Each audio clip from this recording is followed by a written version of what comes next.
दोस्तों, आज की उर्दू डिक्शनरी में आपके साथ शेयर करूंगी लफ्ज़ सलीस और लफ्ज़ ईसार के मायने। सबसे पहले बात करते हैं लफ्ज़ सलीस की, जिसका मतलब होता है नर्म मिजाज, शाइस्ता, मुहज़्ज़ब, आसानी से बात मान लेने वाला।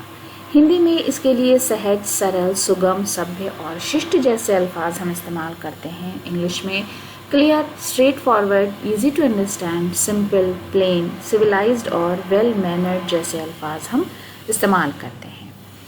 आमतौर पर सलीस को हम लिखने के अंदाज से मायने लेते हैं सलीस के और इस्तेमाल करते हैं। प्रेमचंद का लिखने का अंदाज बड़ा सलीस है। जैसे अक्सर आपने सुना होगा कि सादा और सलीस जबान बोलने वाला और लिखने वाला। बेकल उत्साही का शेर है, अब है किताबे इश्क में जो सादा और सलीस, पहले वो लफ्ज़ अदब देर तक रहा। उसके बाद लफ्ज़ ईसार, जिसका मतलब है दूसरों के मफाद को अपने मफाद पर तरजीह देने का अमल, नज़र करना, गैर मामूली सखावत और बख्शिश, स्वार्थ त्याग, दूसरे के हित के लिए अपनी हानि कर लेना और बलिदान देना, sacrifice, selflessness, preferring, choosing, presenting, bestowing, offering a gift जैसे अल्फाज इसके लिए हम इस्तेमाल करते हैं।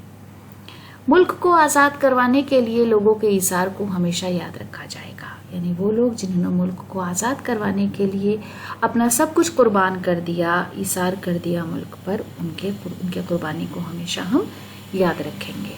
मखमूर देहलवी का शेर है, मोहब्बत का सिला ईसार का हासिल नहीं मिलता, वो नज़रें बारहा मिलती हैं लेकिन दिल नहीं मिलता। तो दोस्तों, इसी शेर के साथ आज का वीडियो ख़त्म करते हैं। अगले वीडियो में आपसे फिर मुलाकात होगी। वीडियो देखने के लिए बहुत बहुत शुक्रिया।